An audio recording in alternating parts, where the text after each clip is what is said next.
Assalamualaikum warahmatullahi wabarakatuh. Alhamdulillah. Wassalatu wassalamu ala rasulillah Nabina Muhammadin sallallahu alaihi wasallam wa ala alihi wa sahbihi wa mawala. Wa qala Allah ta'ala fil Qur'anil Karim, ya ayyuhalladzina amanu taqullaha wa taqum nafsum ma qaddamat liwat. Wa taqullaha innallaha khabirun bima ta'malun. Alhamdulillah, di para sedulur YouTube ketemu lagi dengan saya Kumi Janarto. Oke para sedulur, seperti biasa di siang hari ini saya ingin ngajak para sedulur-sedulur saya, sobat-sobat saya, teman-teman saya yang sudah subscribe dan join di kanal YouTube saya ini untuk ngobrol-ngobrol hal-hal yang bersifat religius. Jadi teman-teman, berapa tahun belakangan ini ya, sekitar 1 tahun belakangan ini kita santer sekali, kita sebagai seorang muslim, kita sebagai seorang Islam, kalau di media sosial tuh santer sekali pemberitaan tentang konflik internal ya antar sesama kelompok dalam umat Islam ya, yang mana yang dipertentangkan, yang menjadi tema subjek daripada konflik tersebut adalah nasab ataupun garis keturunan yang menuju pada Nabi Muhammad SAW. Teman-teman, ini sangat memprihatinkan karena memang kesininya memang semakin lama semakin friksinya itu, gesekannya semakin besar gitu kan. Yang mana memang satu kelompok itu mempertanyakan keabsahan daripada kelompok lain yang menyatakan sanadnya tersambung, garis keturunannya tersambung kepada Nabi besar Nabi Muhammad SAW.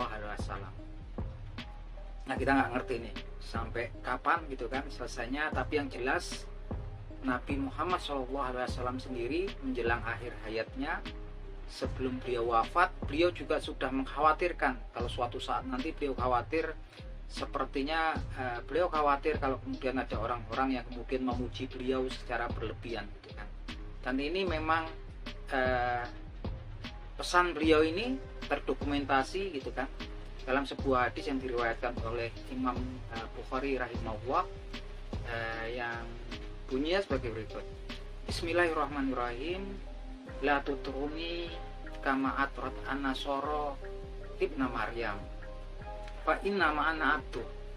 Faqulu abdullahi wa rasuluh. Yang artinya sebagai berikut.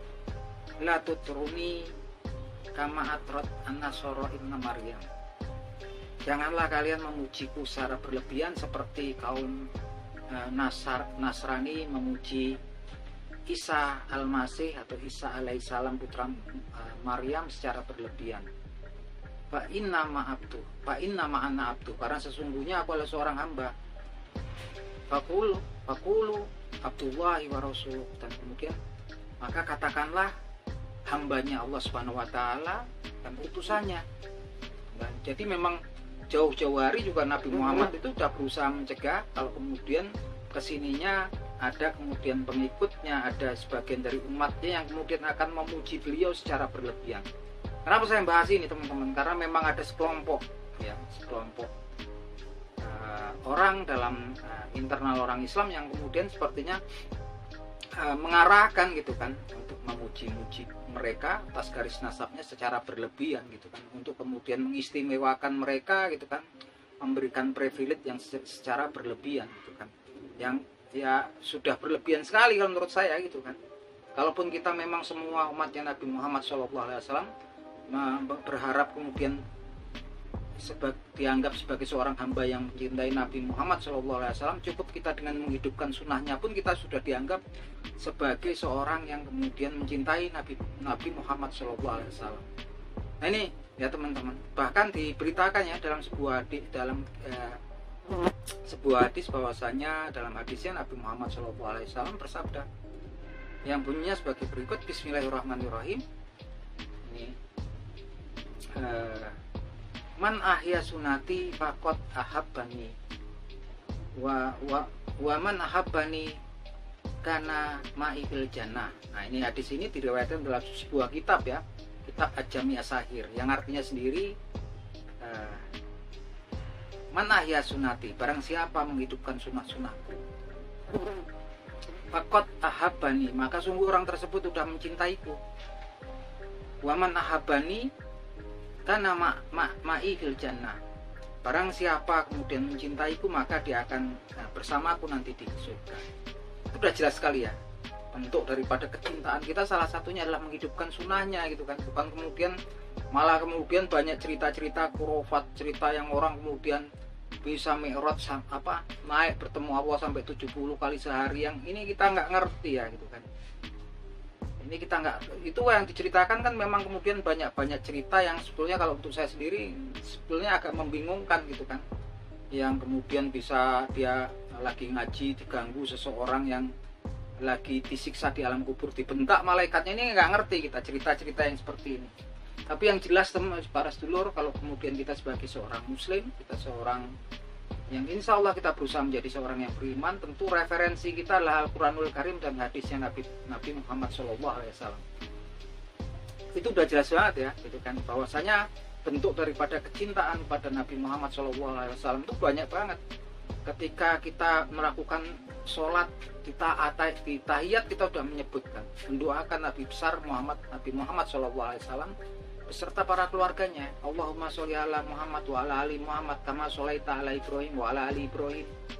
Ya Allah, berikanlah kesejahteraan kepada Nabi Muhammad SAW beserta keluarganya gitu kan, seperti engkau memberikan kesejahteraan dan keselamatan kepada Nabi Ibrahim alaihissalam beserta keluarganya.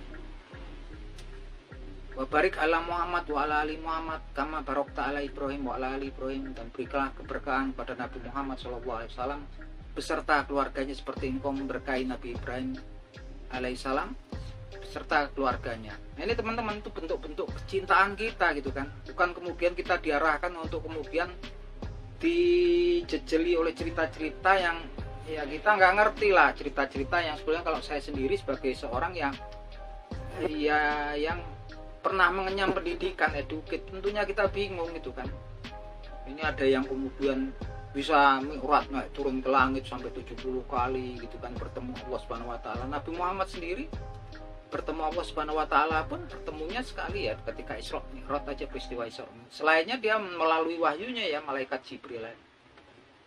Yang jelas teman-teman, kita sebagai seorang muslim untuk kemudian mencermati gitu kan, konflik internal orang Islam saat ini, kita harus netral aja, nggak perlu kita ikut sana ikut sini gitu kan. Untuk apa gitu kan konflik internal, bahkan menurut Rasulullah SAW kita nggak perlu lah berdebat pun sebenarnya nggak perlu.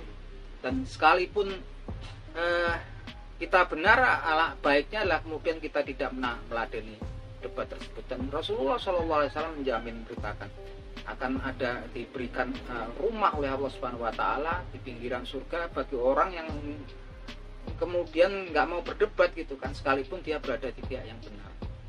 Yang jelas teman-teman, konflik internal sekarang meluas ya, yang membuat polarisasi gitu kan, pengkutupan umat Islam di negeri kita ini, negeri kita yang tercinta ini. Dengan apapun alasannya, saya sendiri cukup turut prihatin.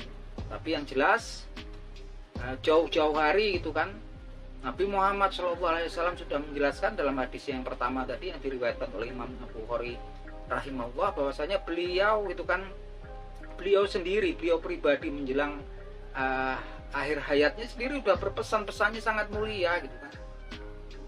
Pesannya sangat mulia, bahwasanya dia nggak mau bahkan dia sendiri pun dia nggak mau dipuji secara berlebihan gitu. Dan karena sesungguhnya dia adalah seorang hambanya Allah Subhanahu wa taala, dan dia mengatakan, katakan hambanya Allah Subhanahu wa taala dan utusannya gitu kan. Dia nggak mau begitu dipuji secara berlebihan, berikan privilege secara berlebihan gitu kan. Nah, itu teman-teman pembelajaran kita, karena memang saat ini masif sekali pemberitaan tentang konflik internal orang Islam, di internal Islam di media sosial, yang semakin hari juga mungkin buat adik-adik kita yang masih muda tentunya bisa terpengaruh gitu kan. Nah, itu teman-teman beberapa obrolan kita di siang hari ini, semoga bermanfaat. Akhir kata, wabillahi taufiq wal hidayah. Wassalamualaikum warahmatullahi wabarakatuh.